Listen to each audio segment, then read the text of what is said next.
আসসালামু আলাইকুম। বাংলাদেশ ব্যাংকের গভর্নর আহসান এইচ মনসুর একটি সংবাদ সম্মেলন করেছেন। সেখানে তিনি এস আলম গ্রুপের যে লুণ্ঠন লুটপাট সেই ব্যাপারে বক্তব্য দিয়েছেন।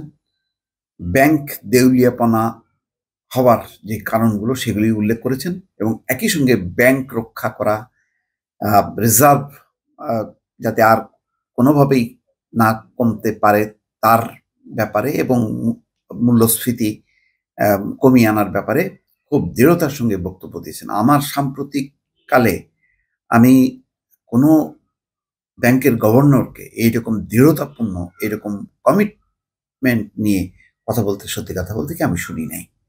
অসাধারণ লেগেছে এবং তার বক্তব্যটা যে একেবারে খুবই লড়াকু, অর্থাৎ মাফিয়াদের বিরুদ্ধে যে সংগ্রাম, সেই সংগ্রাম তিনি যে শুরু করেছেন এটা অসাধারণ। তিনি বলছেন যে তার জীবনে এইরকম সুপরিকল্পিতভাবে রাষ্ট্রযন্ত্রকে ব্যবহার করে কোনো ব্যাংক লুট করা এরকম ঘটনা তিনি জানাননি এবং হুঁশিয়ারি করে দিয়েছেন যে ইসলামী ব্যাংক সহ যে 6টা ব্যাংকের পরিচালনা পর্ষদ পুনর্গঠন করা হলো, তারা যদি আমানতকারীদের পক্ষে যদি কাজ না করে আবারও সেই পরিচালনা পর্ষদ পরিবর্তন করা হবে। অর্থাৎ তিনি ছাড়ছেন না। খুবই আশার মানে বিষয় হচ্ছে এই যে এই প্রথম একজন গভর্নরকে আমি দেখলাম যে যিনি দায়িত্ব নিয়ে দৃঢ়তার সাথে যে ধরনের একটা পলিটিক্যাল কমিটমেন্ট থাকে রাজনৈতিক দলগুলোর, ঠিক সেই ধরনের কমিটমেন্ট নিয়ে তিনি কাজ করছেন। এবং আমরা একসময় ভাবতাম যে এস আলম গ্রুপ ছাড়া বোধহয় বাংলাদেশ অচল।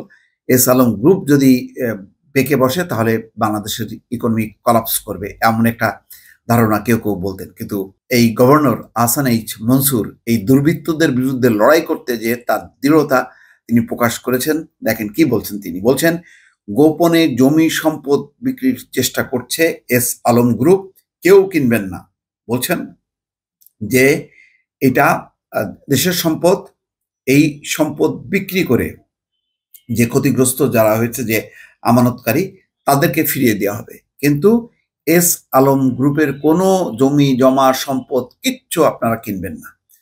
এটা তিনি একটা হুঁশিয়ারি উচ্চারণ করেছেন। তিনি বলছেন গভর্নরের দেখা বিশ্বের সবচেয়ে বড় ব্যাংক কেলেঙ্কারি এস আলমের লুট। এই যে যেই ইসলামী ব্যাংক সহ যে 7টি ব্যাংক লুটপাট করেছে তার দেখা এটা সেরা লুটপাটের ঘটনা। বলছেন যে পৃথিবীতে এরকম ঘটনা তিনি আর দেখেননি।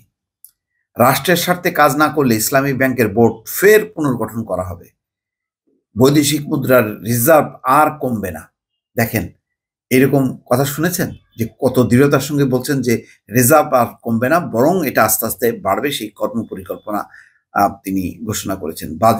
সংবাদ সম্মেলনে বলছেন, বাজেয়াপ্ত হওয়ার ভয়ে এস আলম গ্রুপ নামে বেনামে থাকা জমি সম্পদ গোপনে বিক্রি করার চেষ্টা করছে জানিয়ে সেগুলো না কিনতে জনসাধারণকে হুঁশিয়ার করে দিয়েছেন ব্যাংকের governor doctor Ahsan H Mansur. সংবাদ সম্মেলন করেন তিনি আজকে বাংলাদেশ ব্যাংকে। বলেন, এস আলম গ্রুপ ও তাদের স্বার্থ সংশ্লিষ্ট ব্যক্তি ও প্রতিষ্ঠানের সব ব্যাংকের লেনদেন ঋণ স্থগিত করেছে কেন্দ্রীয় ব্যাংক। এখন প্রতিষ্ঠানটি নামে বেনামে থাকা বিভিন্ন জমি সম্পদ বিক্রি করার চেষ্টা করছে। এইগুলো ঠেকাতে আইনি প্রক্রিয়া দরকার, তাই রাষ্ট্রীয় স্বার্থে এই মুহূর্তে এস আলম গ্রুপের জমি ও সম্পদ কিনবেন না। তিনি বলছেন, বাজেয়াপ্ত হওয়ার ভয়ে গোপনে সম্পদ বিক্রি করে দিচ্ছে এস আলম গ্রুপ। আইনি জটিলতার কারণে এখনই পদক্ষেপ নিতে পারছে না বাংলাদেশ ব্যাংক, তবে শিগগিরই আইনি উপায় খুঁজে বের করা হচ্ছে। তাই সর্বসাধারণকে সাবধান করা হচ্ছে, এস আলম গ্রুপের সম্পদ কেউ কিনবেন না। সাংবাদিকদের মাধ্যমে আমি হুঁশিয়ার করে দিচ্ছি, এসব সম্পদ জনগণের, এখানে কেউ হাত দেবেন না। ইসলামী ব্যাংকে ঘটে যাওয়া কেলেঙ্কারি এবং পরিচালনা পর্ষদ সম্পর্কে তিনি বলেন, এরকমভাবে এত বিস্তৃতভাবে সুপরিকল্পিতভাবে এবং রাষ্ট্রযন্ত্রকে ব্যবহার করে ব্যাংক কেলেঙ্কারির ঘটনা আমি আগে কখনো দেখিনি। বিশ্বে আমি এত বড় ব্যাংক কেলেঙ্কারি আর দেখিনি। সম্ভবত এটাই সবচেয়ে বড় ব্যাংক কেলেঙ্কারির ঘটনা। আমাদের জন্য এটা একটা শিক্ষণীয় মডেল, তবে এটা এড়িয়ে চলতে হবে। তিনি বলছেন, ইসলামী ব্যাংকের যে নতুন বোর্ড গঠন করা হয়েছে তাদের সঙ্গে বসবো। তাদের আমি 1 সপ্তাহ সময় দিয়েছি, তারা আমাদের একটা কর্ম পরিকল্পনা দেবে। এখন আর বসে থাকার সময় নেই, কাজ করতে হবে। কেন্দ্রীয় ব্যাংকের সঙ্গেই কাজ করতে হবে। বোর্ড এখানে কোনো মৌলিক নয়, তাই তাদের সরকারের স্বার্থে, ব্যাংকের স্বার্থে, আমানতকারীদের স্বার্থে কাজ করতে হবে। বোর্ড দিয়েছি, দরকার হলে বোর্ড চেঞ্জ করব। প্রত্যেকেই যেন ইফেক্টিভলি এবং নির্মোহভাবে তাদের কাজ করতে পারেন। তিনি বলছেন, আপাতত কাজ চালানোর জন্য 6টি ব্যাংকের পরিচালনা পর্ষদ পুনর্গঠন করা হয়েছে। খুব শিগগিরই আরো কয়েকটি পুনর্গঠন করা হবে। তারা রাষ্ট্রের প্রতিনিধি হিসাবে এখন ব্যাংক পরিচালনা করবে। ঠিক মতো কাজ না করলে সেগুলোতেও প্রয়োজনীয় পরিবর্তন আনা হবে। ব্যাংকের একীভূতকরণ প্রক্রিয়া সম্পর্কে জানতে চাইলে বলছেন, এই প্রক্রিয়া এখন বাতিল। ভবিষ্যতে ব্যাংকিং কমিশন ও টাস্ক ফোর্স এসে যেরকম পরামর্শ দেবে সেভাবে কাজ হবে। মূল্যস্ফীতি সম্পর্কে বলছেন, যেহেতু দেশে একটি বড় বন্যা হয়ে গেছে, তাই আগামী 2-3 মাস মূল্যস্ফীতি নাও কমতে পারে, তবে আমি আশাবাদী 6 থেকে 8 মাসের মধ্যে ইনফ্লেশন অর্থাৎ মূল্যস্ফীতি কমে যাবে। কারণ মূল্যস্ফীতি কমাতে দুদিক থেকেই কাজ করতে হবে, বাংলাদেশ ব্যাংক এবং সরবরাহ ঠিক রাখা। আমরা কেন্দ্রীয় ব্যাংকের পক্ষ থেকে সর্বোচ্চ পদক্ষেপ নিয়েছি। সাপ্লাই সাইড ঠিক থাকলে মূল্যস্ফীতি এমনিতেই কমে যাবে। দেখেন তার কনফিডেন্স লেভেলটা কোন মাত্রায়।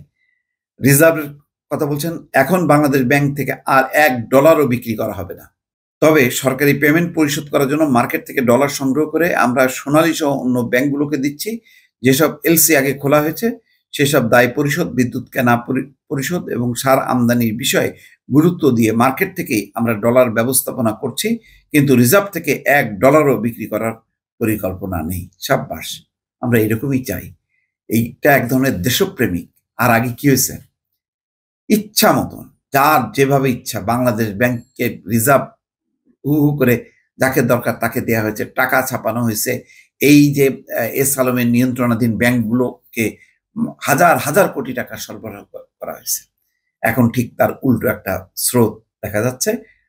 মানে নিঃসন্দেহে ভরসা করা যায় যে আহসান এইচ মনসুর আজকে যে কথাগুলো বললেন, এটা একেবারে দেশপ্রেমিক একজন মানুষ এবং দায়িত্বশীল একজন মানুষ যেভাবে বলার দরকার সেভাবেই বলেছেন, এবং তিনি এটাকে লড়াই সংগ্রামের একটা অংশ হিসেবেই মনে করছেন। অন্তত তার বক্তব্যে এটি পরিষ্কার। দর্শক ভালো থাকবেন, আল্লাহ হাফেজ।